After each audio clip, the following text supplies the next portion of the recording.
Hi, my name is Ivan Calderon, and I am a teaching artist at the Pasadena Museum of Art, and I'm also the painting instructor there at the art school. And I'm here today to teach you about retablos.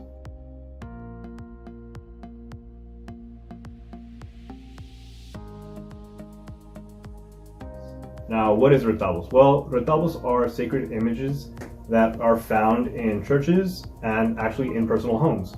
The word retablo means anything behind the altar. Now, the retablos that you find at the Pasadena Museum of Art are more oriented towards tin and what they would call in Mexico laminas, which is a very malleable soft metal. It was very plentiful throughout the mining history of Spanish colonial Mexico.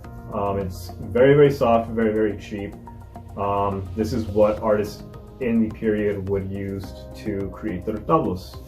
Now, when you see the retablos in our collection, you'll see that they have various degrees of deterioration, different states and different conditions.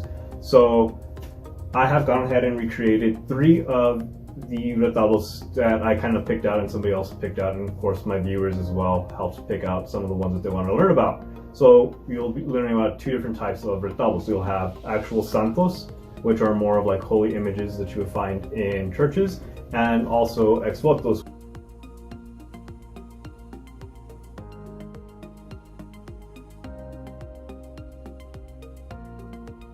which are more about personal accounts of various miracles. These are actually more made for devotion and gratitude, and we'll get into that. We'll actually work on it and finish it. That way we can become more familiar with the materials they used and the history and the meaning behind everything.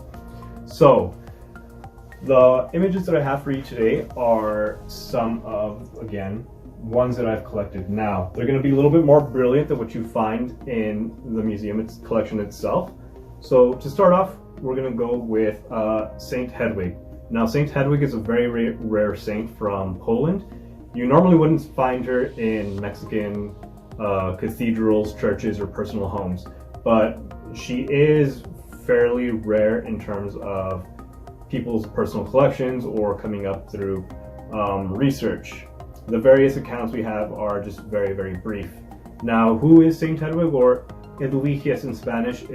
She was the wife of a duke in Poland, and she's commonly referred to as the Princess of Poland. She was born sometime around the 12th century, late 12th century, like 1174, and what is more symbolic about her nature is that she came from nobility, royalty. From a very young age, she showed a sensitivity to the horror of sin, so she was already showing very powerful signs of sainthood very early on. So she was almost always depicted with various religious robes, but of course she also has more of her Duchess nobility royalty, and you'll actually see that she has pearl necklaces, shells, necklace, and she's adorned with the crown. The crown is very symbolic in most of the religious art, and that's how you'll almost always acknowledge a nobleman, someone of religious power that is, of course, getting power directly from divine means. She is the patron saint of prisoners, the infirm, and the poor, so that's why you would probably find her in many homes and throughout Mexico and Spanish colonial Mexico specifically. She's almost depicted always with her shoes in her hands.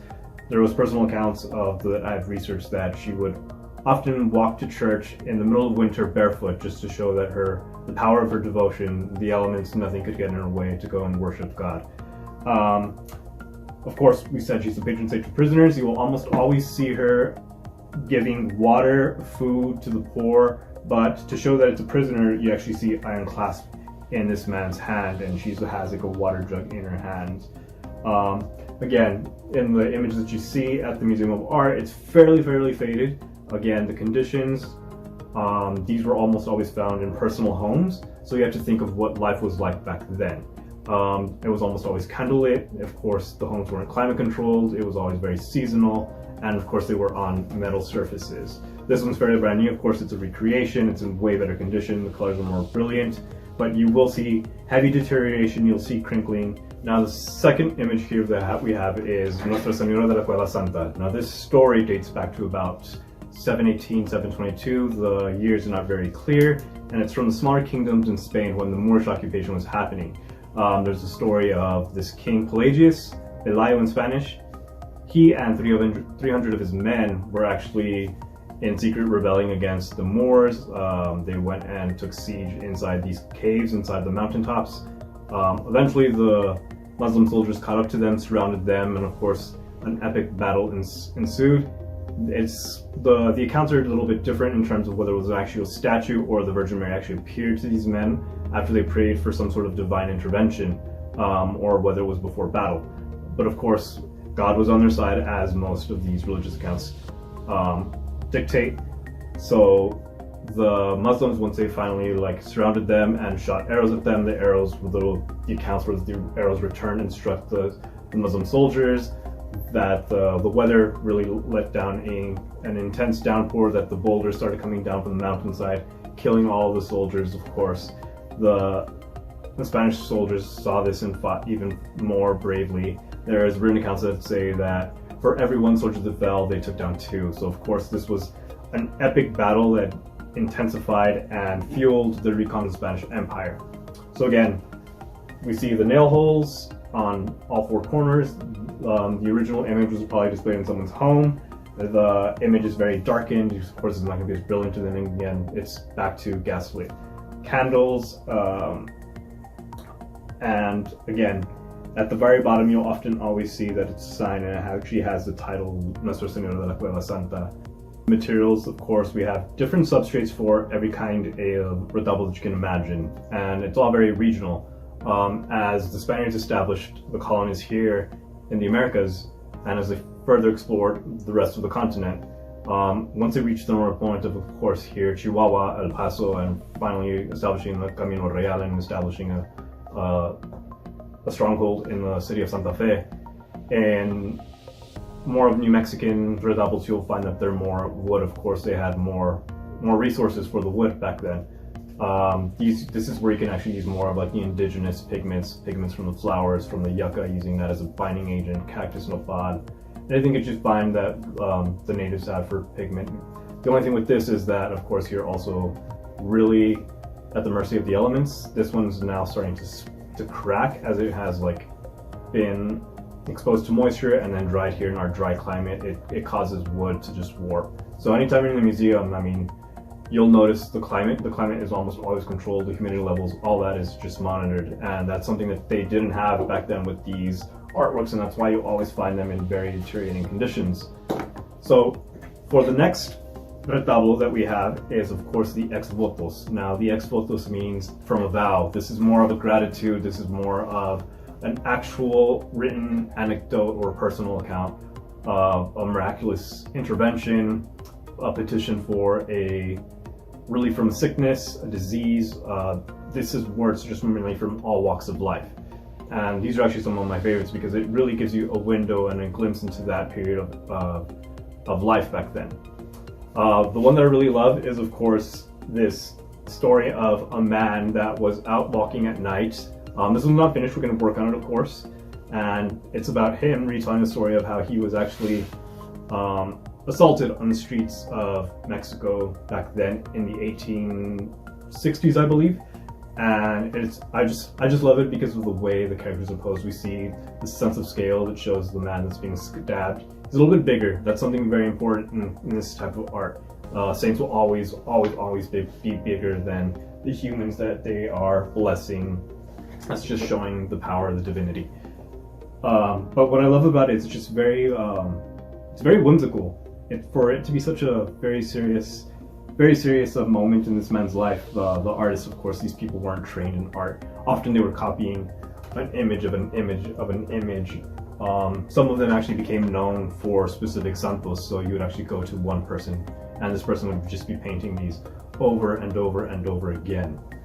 So for this one, of course, they would go ask for an ex-voto. They would ask whoever was in the town or the small pueblo rancho if they could make them. And sometimes these would actually be displayed in the churches or the entryway to churches, but most of the times people would put them in their home, specifically if it was for illness or something. So the story goes that he was stabbed we'll go ahead and write down, because they're almost always written accounts on the bottom. That's why we know so much about what these stories say.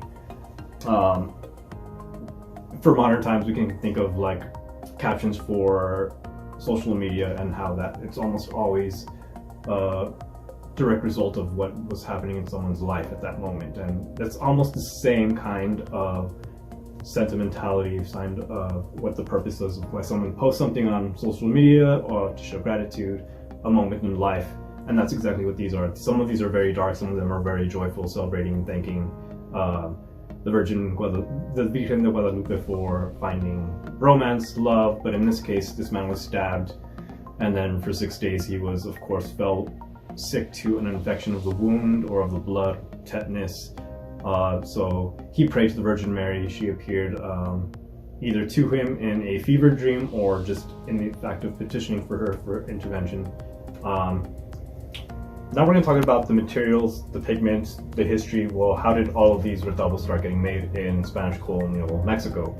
Well, again, from the conquest of Mexico, the moment that Hernán Cortés crossed into Tenochtitlan in 1519 of August that year, it said that, or some written accounts of that meeting say that Moctezuma offered him a metal disc. They were either gold and silver and represented the sun and the moon. And of course that showed that they had highly advanced metalsmithing already in the indigenous Americas and throughout all of North and South America. So after the conquest, of course, part of the other conquest, of course, was of spiritual nature, converting to Catholicism and Christianity and saving, quote unquote, the heathens. What's really great about this style is that it's very much an influx of both indigenous and, of course, European. We see that in the style of the way it's drawn, the way it's made. When they first arrived, of course, the Spaniards didn't have too much supplies for the campaign, of course, taking over all of these different stuff. So they really relied on the knowledge of the indigenous people in terms for pigment. The Aztecs had these very, very beautiful codexes that we see, and they're still in existence to this day.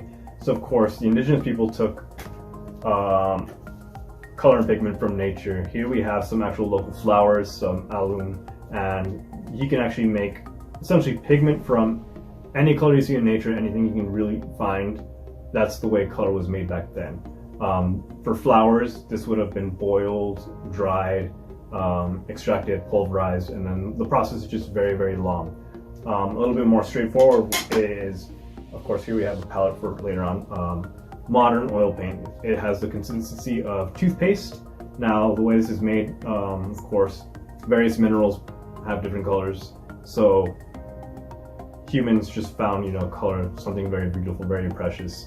They will pulverize that mineral, and of course they would use some sort of binding agent to keep the pigment together and something to make it a little bit more fluid. So with oil paint, we have the binding agent, of course, is linseed oil. We'll go into a little bit more of the detail, but one color that I love to work with, of course, is ultramarine blue, which is very, very commonly associated with the color of the Virgin Mary, and that's pretty much why. The mineral itself was lapis lazuli, and that's Latin for beyond the sea. This mineral comes from the mountains of Afghanistan. So when the Italians started going over to the eastern portion of the world, really establishing the Silk Road trade, this is where all these minerals, all these new fabrics, everything really came into that Mexicalization of different cultures. So of course, lapis lazuli is where we get that beautiful color like ultramarine blue. It's very, very rich. We have some here, it's very, very dark at the beginning. Hedwig found out that if you purified it with some beeswax, boiled it, there's a very, very technical process, you would get a lighter blue, and that's kind of like Hedwig blue, and something that you would see throughout paintings in the Crest collection. So anytime you go to the Crest collection, make sure you go and look at all the different religious paintings, and you'll almost always see the Virgin Mary is painted with like the ultramarine blue. So with that concludes our very brief video on Mexican retablos. I hope to see you soon at the El Paso Museum of Art. You can always find me back there in the classrooms teaching painting. Sign up for all our classes that are available to adults and children. So with that being said, thank you so much.